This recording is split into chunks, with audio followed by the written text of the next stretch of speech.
Bien, una vez que hemos comentado las principales preguntas de Al-Ándalus, haremos lo propio con las preguntas de los reinos cristianos de la Reconquista, que es la otra parte en la que se divide la Edad Media en España.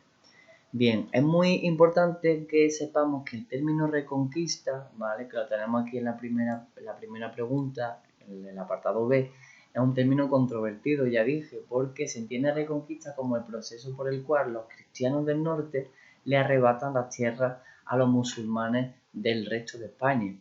Es decir, cristianos contra musulmanes, pero nosotros ya hemos visto que no siempre fue así, que hay etapas en las cuales los cristianos se alían con los musulmanes para ir en contra de otros cristianos. Por tanto, el concepto es mucho más complejo y no solamente tiene un sentido religioso, sino que también se unen motivos políticos o motivos también territoriales. Sea como fuere, la Reconquista es un proceso que empieza con la batalla de Covadonga en el 718 o 722, porque las fuentes no se ponen de acuerdo de cuándo fue esta batalla.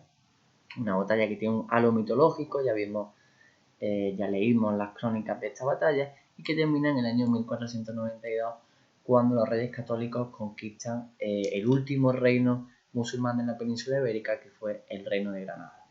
Bien, este concepto lo acuña Alfonso II de Asturias. Este rey dice: yo voy a recuperar el territorio cristiano de los visigodos, porque recordáis que dijimos que los visigodos se habían convertido del arrianismo al cristianismo, ¿vale? Por tanto, es un término que se acuña a finales del siglo VIII y principios del siglo IX. Se repite de nuevo el término de reconquista, ya ves que esto se repite mucho estas preguntas. Esta incluso la preguntaron en selectividad en julio, cuál fue eh, el primer reino de la Reconquista, y que se definiera. Asociada a la Reconquista va la repoblación. Si la Reconquista es conquistar por parte de las tropas cristianas, arrebatarle territorio a los musulmanes, la repoblación es que los reyes consideran que para que un territorio se convierta en cristiano no solamente hay que conquistarlo por las armas, sino hay que asentar allí a población cristiana, ¿vale? La repoblación se divide sobre todo en tres fases, ¿vale? Tenemos una primera fase de la repoblación en la cual pues el sistema que se realiza es el de la presura o apricio, ¿vale? Sin mucho orden, y luego ya se van haciendo unas repoblaciones mucho más legisladas, mucho más controladas a través de las cartas pueblas, ¿vale? Y a través de los repartimientos. Los repartimientos fueron sobre todo lotes de tierras que se da a la nobleza y a las órdenes militares como agradecimiento por haber ayudado a los reyes en esta reconquista, porque al final de la reconquista los reyes católicos se quedan sin dinero.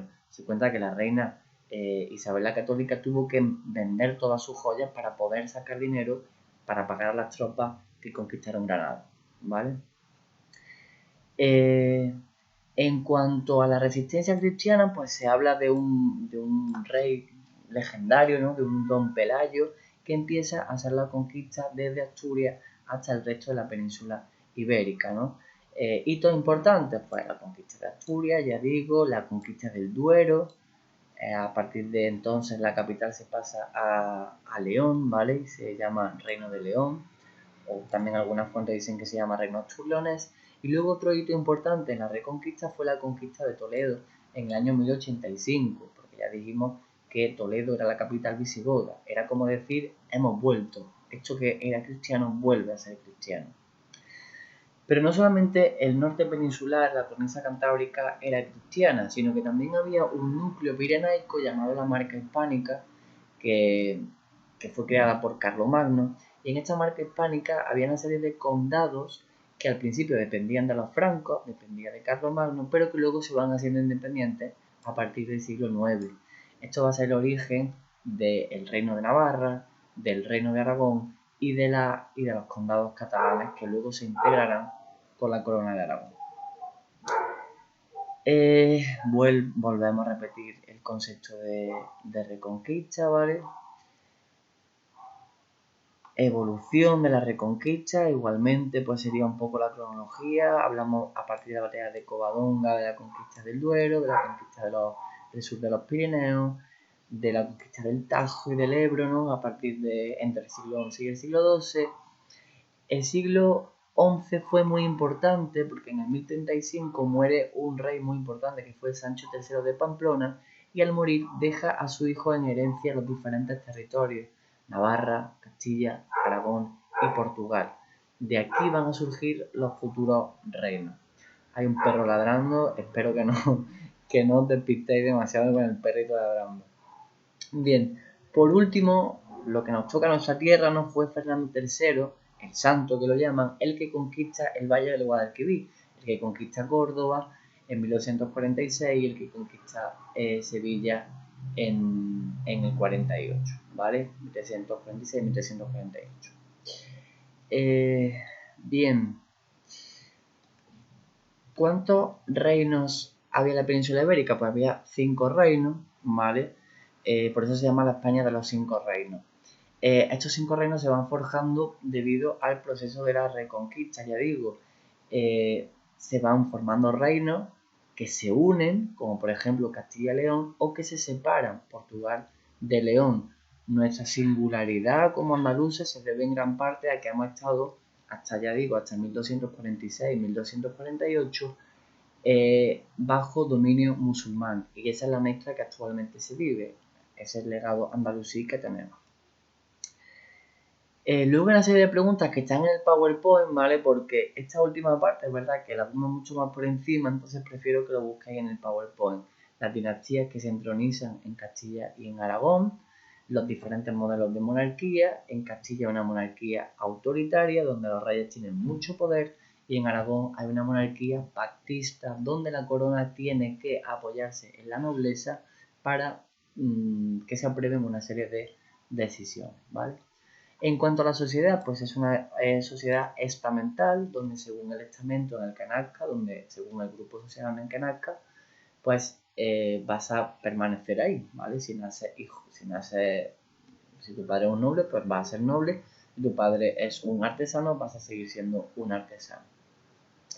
Luego, por último, vamos a hablar aquí sobre todo de Alfonso X el Sabio, ¿vale? Alfonso X el Sabio crea el Concejo de la Mesta, que fue una organización que protegía a los ganaderos, porque ya dijimos en clase que en el norte hacía mucho frío en España y en el sur hacía mucho calor. Por tanto, en verano las ovejas, por ejemplo, se tenían que ir al norte y en invierno se tenían que ir al sur. Para proteger esta transhumancia, pues se crearon una serie de cañadas, ¿vale? Los pueblos se conocen como veredas de carne, no sé si os sonará. Se crearon una serie de cañadas y se dan una serie de privilegios a ciudades como, por ejemplo, Burgos o Medina del Campo. No solamente crea el Consejo de la Mesta, sino que crea también la Escuela de Traductores de Toledo.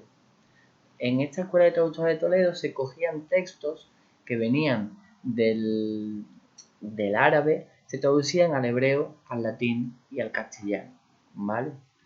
¿Esto qué dio? Pues esto dio muchísimo conocimiento a nuestro país y se avanzó muchísimo en disciplinas como la filosofía, la teología, la astronomía, la medicina, etc. ¿Vale? Por último, podemos hablar de la peste negra, que llega en el año 1348 y que asola demográficamente, socialmente y políticamente Europa, y que afecta muchísimo a la península ibérica porque tienen lugar diferentes guerras que lo que hacen es acentuar lo que se conoció como la crisis bajo medieval. Y por último podemos hablar de las Cortes como organismo mediante el cual se toman las decisiones, y también del final de la Reconquista en el año 1492.